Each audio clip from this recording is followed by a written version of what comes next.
obrigado, Excelência. Eu quero também cumprimentar o ilustre representante do Ministério Público, doutor Walter Tebet, e a funcionária, Fabiana Pana, que é a responsável por isso aqui tudo acontecer nesse mundo virtual. Senhores desembargadores, pode-se realizar diligência de busca e apreensão no escritório de advocacia? A resposta é óbvia, sim, pode. E se pode realizar busca e apreensão em consultório médico, no gabinete do juiz, no consultório dentário, no gabinete do promotor de justiça, enfim, contra qualquer cidadão? A resposta também é óbvia, sim, pode. Mas essa conjugação coordenativa, remete aos freios constitucionais e infraconstitucionais garantidores dos direitos indeclináveis da pessoa, seja ela quem for. O princípio constitucional da presunção de inocência está quase em desuso com a diminuição de sua importância na constituição do DNA do processo penal democrático, que adota o sistema acusatório para ações penais. Esse afrouxamento abre as portas para a instalação de nulidades, aliás, pouco reconhecidas, e as absolutas praticamente desapareceram, estão extintas.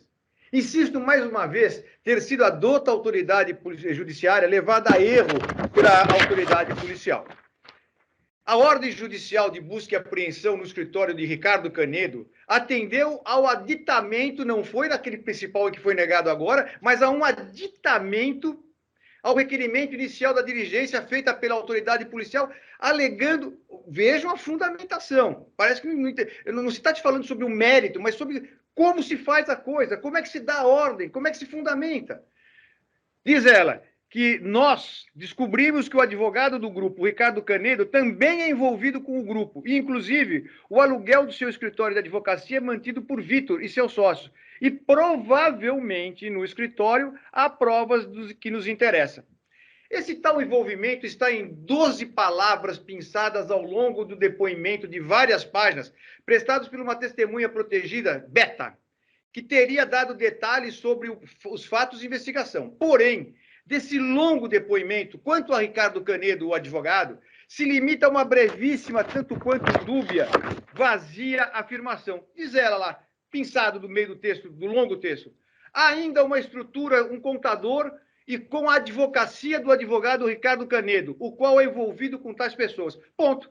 Isto foi, em princípio, o estupim para se invadir o escritório de advocacia.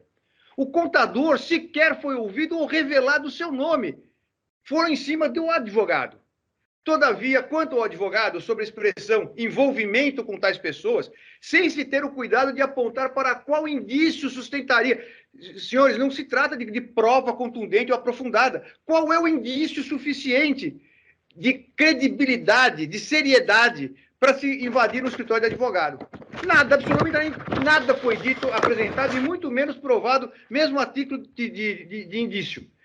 Haja flexibilização e minimização da lei, da doutrina e da jurisprudência para se decretar medidas constritivas de direitos fundamentais. O envolvimento do advogado com os averiguados é de caráter profissional, de exercício de seu munus público, exercido em gabinete privado.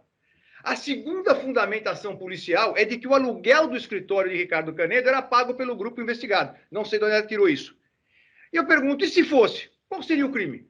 Poderia, no contrato de honorários advocatícios, constar a cláusula referente a esse pagamento como parte integrante do valor. Existe crime nisso? Não. Não tem. E é muito comum advogados com clientes mensalistas fazerem isso com seus contratos de honorários. Mas isso nunca aconteceu e foi provado, está juntado também nesse habeas corpus, os documentos dos recibos de pagamento de aluguéis por Ricardo. Ou seja, também essa suspeita se esvai. Restou, então, a terceira e última fundamentação. Diz ela, provavelmente no escritório há provas que nos interessam. Que prova? O que poderia ser? A polícia não tinha nada contra Ricardo Canedo e se valeu, mais uma vez, se valeu da confiança que gozava da autoridade judiciária e praticou abertamente o Fischer Expedition. Jogou a rede para tentar a sorte, que, aliás, não lhe favoreceu. Nada de suspeito ou ilícito foi encontrado e arrecadado no escritório. Um contrato de honorários, um e-mail trocado com outro e-mail. Fecha, é nosso. Importância, 3 documentos. Mas teria a autoridade policial alguma motivação para se voltar contra o advogado? Senhores desembargadores, eu peço atenção dos senhores. Eu estive pessoalmente na delegacia acompanhando o doutor Ricardo quando ele foi prestar depoimento. E a delegada faz questão de gravar tudo. E esta gravação está juntada neste RIT e está também nos autos principais. E ela, então, diz o seguinte: houve uma investigação, não, uma fiscalização da vigilância sanitária de Nazaré Paulista numa das empresas dos seus clientes. Quando chegou a vigilância, eles chamaram o advogado foi até lá, conversou com a fiscal. E a fiscal disse que estava cumprindo uma determinação da Anvisa. E ele perguntou: a senhora tem a determinação da Anvisa? Tenho. A senhora pode me apresentar? Não, está na prefeitura. Então, por favor, a senhora vai buscar e depois a senhora entra. Ela tira a carteira a carteirada, né? Põe próximo ao nariz do jovem advogado, 4 anos de formado, aliás, passou no concurso do Ministério Público na primeira fase. Põe grudado no nariz dele e diz: eu posso entrar onde eu quiser, você sabe ler?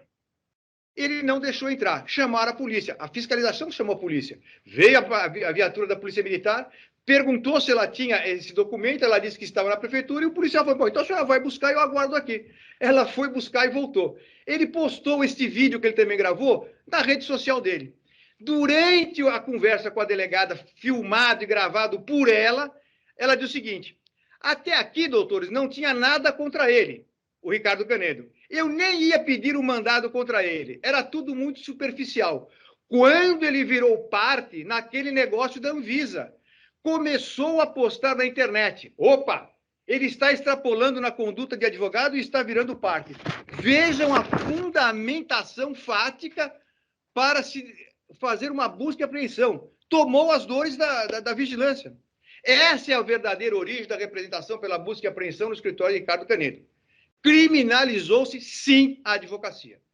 Neste festival de evasivas invocações do pode ser como pode não ser, sobreveio a ordem judicial. A autoridade judiciária foi usada porque, naquela altura dos acontecimentos, em meio à realização, isso é muito importante, em meio à realização da busca e apreensão dos clientes dele, que foi agora negada a nulidade, ela vai com um pedido de aditamento com relação ao advogado. Sem dúvida nenhuma, abusaram da confiança da autoridade judiciária.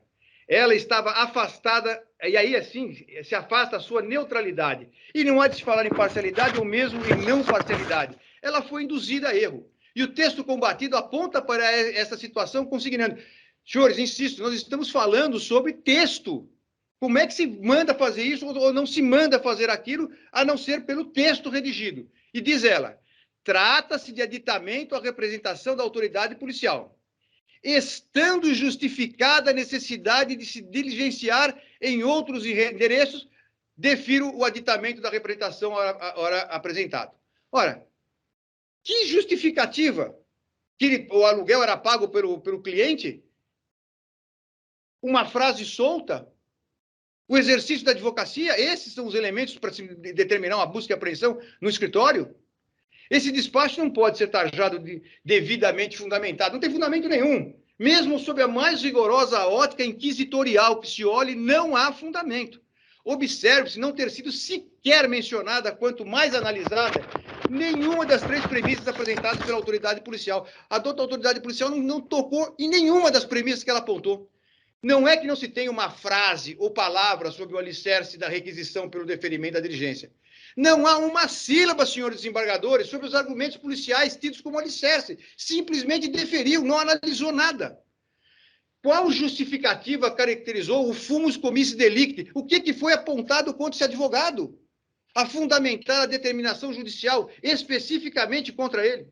Essa esperada justificativa de ordem fática, mesmo de cunho indiciário, como também aquela verdadeira dita pela delegada de polícia, elas não existem no deferimento de aditamento de inclusão do advogado na diligência extrema.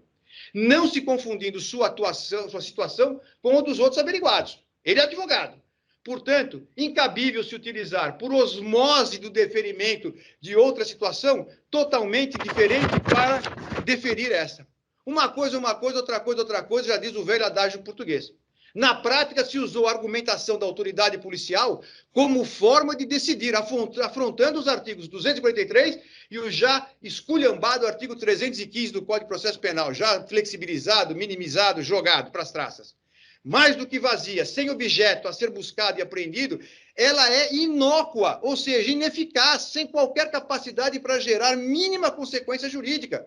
Não analisou nada. Não é que não entrou no mérito, não entrou em nada. E toda essa argumentação defensiva é sustentada por se tratar o paciente de advogado? Não. Mas como também pode ser. Porque ele, como qualquer cidadão, como qualquer um de nós que estamos agora aqui nessa sessão de julgamento, tem guarida constitucional como freio ao gigantesco poder estatal. E por esse motivo, não é e nem pode ser absoluto. Essa condição emanada da Constituição Federal, que por essência deve ser e é contra-majoritária. Propositalmente, se confundir, se atrelar, se misturar a atuação do advogado com o seu cliente, intuir que o advogado, que o escritório do seu advogado possa ser a alcova de proteção de crimes, é tática para desmoralizá-lo e intimidá-lo. É criminalizar a advocacia criminal. Este caso tem essa marca. Não tem um apontamento do que ele poderia ter feito indiciariamente para ser submetido a uma busca e apreensão no seu escritório. A análise desapaixonada do texto, que não é o meu caso, do texto de deferimento da busca e apreensão, leva à conclusão de sua total imprestabilidade para ser reverendada por esse augusto tribunal. É o reclamo dessa defesa.